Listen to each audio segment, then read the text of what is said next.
مسجد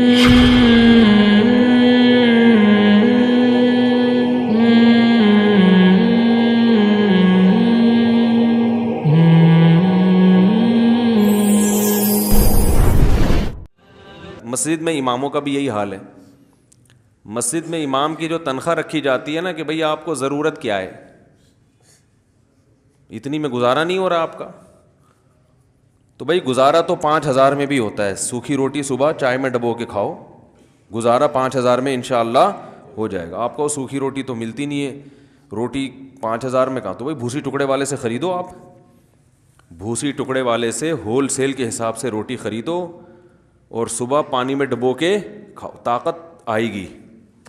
اگر آپ کہو گے نا اس سے طاقت نہیں آئے گی, غلط ہے. بھینسوں کو یہی کھلاتے ہیں, 20-20 کلو دودھ نکالتی ہیں کہ نہیں نکالتی, تو آپ کا تو 1 کلو دودھ بھی نہیں نکالنا تو آپ کی باڈی میں طاقت کیوں نہیں ہے؟ طاقت بہت ہے. تو ضرورت تو بھائی 5-6 ہزار میں بھی پوری, یعنی مرے گا نہیں, زندہ رہ لے گا. تو لیکن کیا ہے, ہم لوگوں سے کہتے ہیں, مسجدوں کمیٹی والوں سے, پوری دنیا میں جو جتنے بھی مسجد کمیٹیاں ہیں ہم ان سے کہتے ہیں امام کو اتنی تنخواہ تو کم از کم دو کہ جتنی اس محلے میں ایک نارمل متوسط درجے کے آدمی کی تنخواہ ہوتی ہے, تاکہ وہ اس محلے میں, جس محلے کا امام ہے نا اسی حساب سے ہونی چاہیے, تاکہ وہ اس محلے میں لوگوں کے ساتھ اٹھتے بیٹھتے ہوئے احساس کمتری کا شکار نہ ہو. اسے یہ احساس نہ ہو کہ ان کا یہ مالی لحاظ سے مجھ سے برتر ہے, آنکھوں میں آنکھیں ڈال کے بات کر سکتا ہو, لوگوں کی جیبوں پہ نظر نہ ہو. بھائی تمہارے پاس ہے تو ہمارے پاس بھی ہیں, تم ہماری دعوت کر سکتے ہو تو ہم بھی کر سکتے ہیں.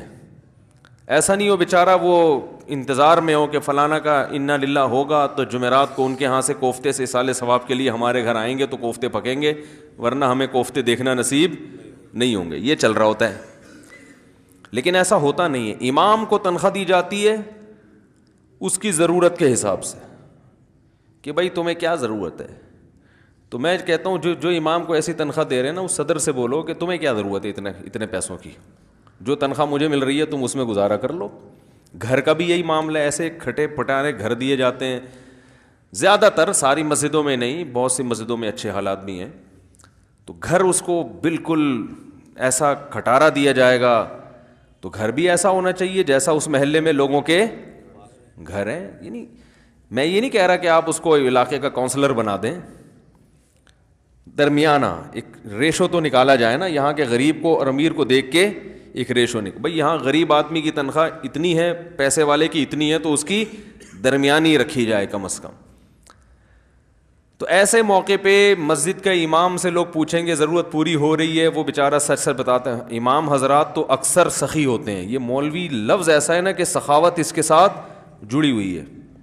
یہ عجیب بات بتا دوں, مولویوں کو جتنا مرضی برا بھلا کہہ لو, لیکن میں نے جتنے مولوی دیکھے ہیں سخی بہرحال سب دیکھے ہیں.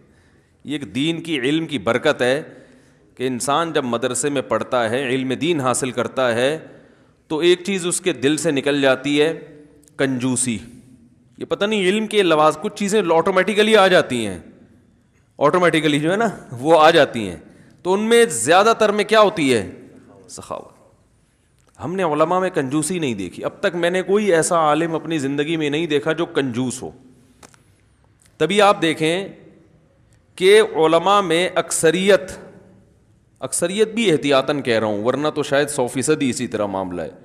جو اہل حق علماء ہیں ان کی بات کر رہا ہوں.